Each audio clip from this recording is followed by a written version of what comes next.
আসসালামু আলাইকুম রহমতুল্লাহি তাআলা ওয়া বারাকাতুহু। সবাই কেমন আছেন? আশা করি সবাই ভালো আছেন। আজকে একটি গুরুত্বপূর্ণ বিষয় নিয়ে আলোচনা করব। বিষয়টি হচ্ছে ভাতা সম্পর্কে। সরকার উদ্যোগ নিয়েছে বাংলাদেশের সব বয়স্ক মানুষ সরকার থেকে কিছু ভাতা টাকা পয়সা পাবে, যার জন্য আবেদন করার কার্যক্রম এখন চলছে। আপনারা আবেদন করতে পারেন। আমি আবেদনের লিঙ্কটি ভিডিও ডেসক্রিপশনে দিয়ে দেবো, আপনারা সেখান থেকে ক্লিক করে কাজ করতে পারেন, অথবা ভাতা.gov.bd ভাতা.gov.bd এই ওয়েবসাইটে ঢুকে আপনারা কাজ করতে পারেন। তো এখানে শুধু বয়স্ক ভাতা নয়, আর কয়েকটি ভাতা আছে। আমি অনলাইন আবেদনে ক্লিক করে দেখবো আপনাকে। এই যে নির্বাচন করুন, এখানে দেখা যাচ্ছে বয়স্ক ভাতা, বিধবা ভাতা, অসচ্ছল প্রতিবন্ধী ভাতা, হিজড়া জনগোষ্ঠীর ভাতা, অনগ্রসর জনগোষ্ঠীর বিশেষ ভাতা, বেদে জনগোষ্ঠীর বিশেষ ভাতা। তো আমি এখন আপনাদেরকে বয়স্ক ভাতাটা কিভাবে করতে হবে, আবেদন কিভাবে করুন আপনারা, সেটা দেখাবো আপনাদেরকে। তো এই ভাতা আবেদন করার পরে একটা প্রিন্ট কপি রেখে দিয়ে আইডি কার্ডের ফটোকপি সহকারে, ছবি সহকারে আপনারা সমাজসেবা অধিদপ্তরে আপনাদের থানায় বা জেলা উপজেলা যেখানে পাবেন সেখানে একটু জমা দিয়ে দিলেই হবে। তবে তার আগে অনলাইনে আবেদন করতে হবে। তো আমি বয়স্ক ভাতার একটি আবেদন করবো, এখন আপনাকে দেখাচ্ছি কীভাবে আবেদন করতে হবে।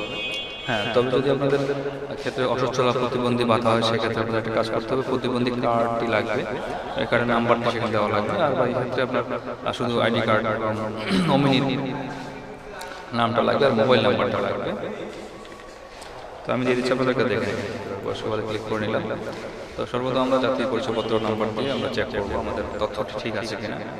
আমি জাতীয় পরিচয়পত্র নাম্বারটি, এনআইডি নাম্বারটি দিয়ে দিচ্ছি। এখানে আপনার 17টি নাম্বার অথবা 10টি নাম্বার নেবেন, 13টি নাম্বার নেবেন। 13টি নাম্বার হয়ে থাকে, আপনি 13টি নাম্বার আগে আপনি জন্ম তারিখটি দিয়ে দিবেন।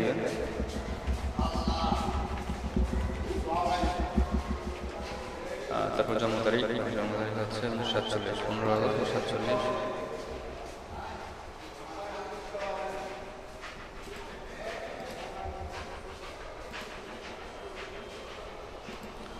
যাচাই ক্লিক করবো আমরা। যাচাই ক্লিক করলে ওনার তথ্যগুলো চলে আসবে, ওনার তথ্যটা সঠিক কিনা ওনার ছবি সহকারে চলে আসবে যে ঠিক আছে, ওনার যে আবেদন করছে ঠিক আছে। তো আমরা ওনার নাম ঠিকানা দেখবো, এগুলো অটোমেটিক আছে। আমরা এখানে ধর্মটা নির্বাচন করে দেবো, ধর্ম ইসলাম। আপনি যে ধর্মের লোকের আবেদন করবেন সেটি ক্লিক করে দেবেন। প্রাপ্তির মাধ্যম আপনার যে সরকার যে ভাতা দেবে সে টাকাটা কীভাবে নিতে যাচ্ছেন, ব্যাংকে নেবেন না বিকাশে, রকেটে, নগদে? আমাদেরটা আমরা বিকাশের মাধ্যমে নিব। বিকাশটা ক্লিক করে দিলাম। নমিনির নাম আমি লিখে দিচ্ছি, বাংলা লিখবেন।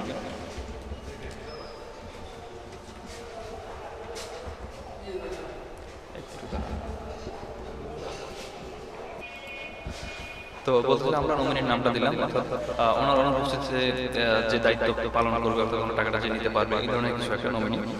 ওনার সাথে সম্পূর্ণ নাতি লিখে দিলাম। যদি সম্পর্কে ছেলে হয় ছেলে দিবেন, মেয়ে হলে মেয়ে দিবেন। তো ওনার সম্পর্কে হয় নাতি, আমি যার নাতি লিখে দিলাম। নিচে গেলাম, নিচে আমাদের তথ্যগুলো ফিল আপ করতে হবে, এগুলো আমি দেখাচ্ছি কীভাবে করবেন। প্রথমত বৈবাহিক অবস্থা, উনি বিবাহিত ছিলেন, উনি স্ত্রী না, যদি আমি বিবাহিত দিলাম, বিবাহিত দেব, উনি বিবাহিত। আর শিক্ষাগত অবস্থা, শিক্ষাগত অবস্থা উনিকে লেখালেখি করতে পারেন কিনা, বা ওনার পাশ পড়াশোনা করতে পারেন। তো আমরা উনি স্বাক্ষর দিতে পারেন, স্বাক্ষর লিখে দিলাম, কারণ বাকিগুলো তথ্য আমি বয়স্ক মানুষ, ওগুলো মনে নাই।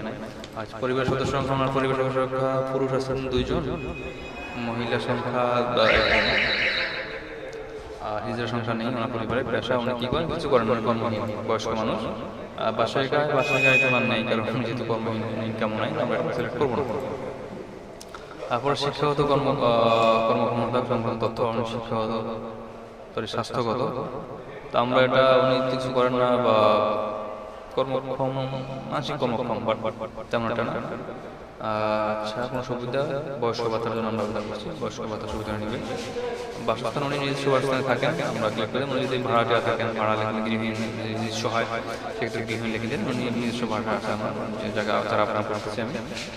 তারপর হলো ভূমি মালিকানা, উনি ভূমি মালিকানা, হ্যাঁ আমরা সর্বনিম্নটা দিয়ে দিলাম। যেহেতু বাসা নিজের বাড়িতে থাকেন উনি, তার মানে এটা থাকতে পারে, ওনার এই পরিমাণ জমি আছে অবশ্যই। তারপর আমরা, এটা হলো যে আমার গুরুত্বপূর্ণ বিষয়, ওনার ঠিকানাটা।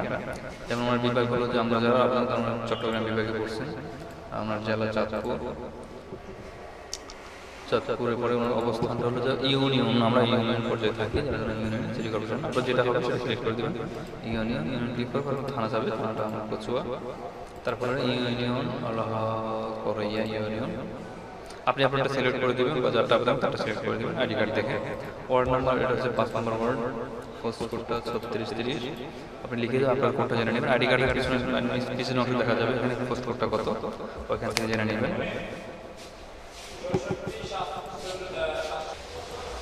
আচ্ছা, তারপরে যে গ্রামের নাম হচ্ছে নলুয়া, আমরা নলুয়া সিলেক্ট করি না, আগে করছি যার জন্য আমরা সেভ আছে, আপনি লিখে নেবেন গ্রামের নামটা কি। আচ্ছা, নলুয়া।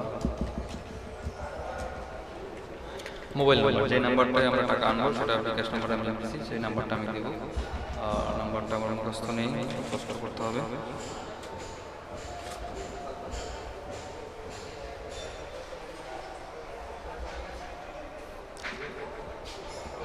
জীবন 88।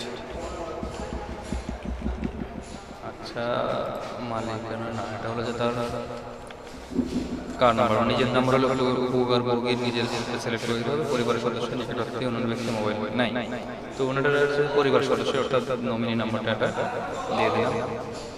তারপরে এই পাশে আমরা একই ঠিকানা, ওনার স্থায়ী আছে যেটা ঠিকানা একই, আমরা সিলেক্ট করে দিলাম। আর কিছু লেখা আমরা শুধু সংরক্ষণ করবো। সংরক্ষণ করার পরে একটা পেজ আসবে, এটা আমরা প্রিন্ট করে রেখে দেবো। যখনই এটা আমাদের দেওয়া লাগে তখন আমরা একটা স্বাক্ষর দিয়ে এখানে একটা স্বাক্ষর দিয়ে এটা কালার প্রিন্ট দেবো আমরা। আমি কিছু সেটিং চেঞ্জ করে নিচ্ছি। এক পেজে হলে হয়, আমি এখানে পার্সেন্টেজটা কমে নিচ্ছি। আমি এক পেজে প্রিন্ট দেবো এটা।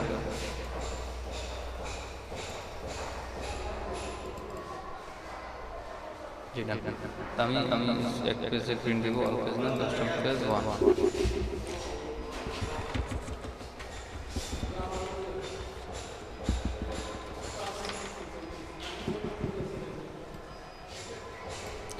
তো এই প্রিন্ট কপিটা আপনি রেখে দেবেন, যখনই আপনি সমাজ কল্যাণ মন্ত্রণালয় বা অফিসে যাবেন ওইখানে জমা দিয়ে দেবেন। আপনার আইডি কার্ডের ফটোকপি সহকারে, ছবি সহকারে এবং নমিনির ছবি সহকারে। আমার জানার মধ্যে আবেদনকারীর 5 কপি লাগবে, আইডি কার্ডের ফটোকপি এমনই লাগবে, আর নমিনির 2 কপি ছবি, 2 কপি ফটোকপি লাগবে। তারপর আপনারা জেনে নেবেন কত কপি দেওয়া লাগবে, একসাথে করে আপনারা জমা দিয়ে দেবেন। তো এই হলো কাজটা আপনার। আর কোন সমস্যা হলে অবশ্যই আমাকে জানাবেন, কোনো কিছু জানাতে হলে অবশ্যই জানাবেন, আমি আপনাদের জেনে আবার জানাবো। ধন্যবাদ সবাইকে সাথে থাকার জন্য। আসসালামু আলাইকুম।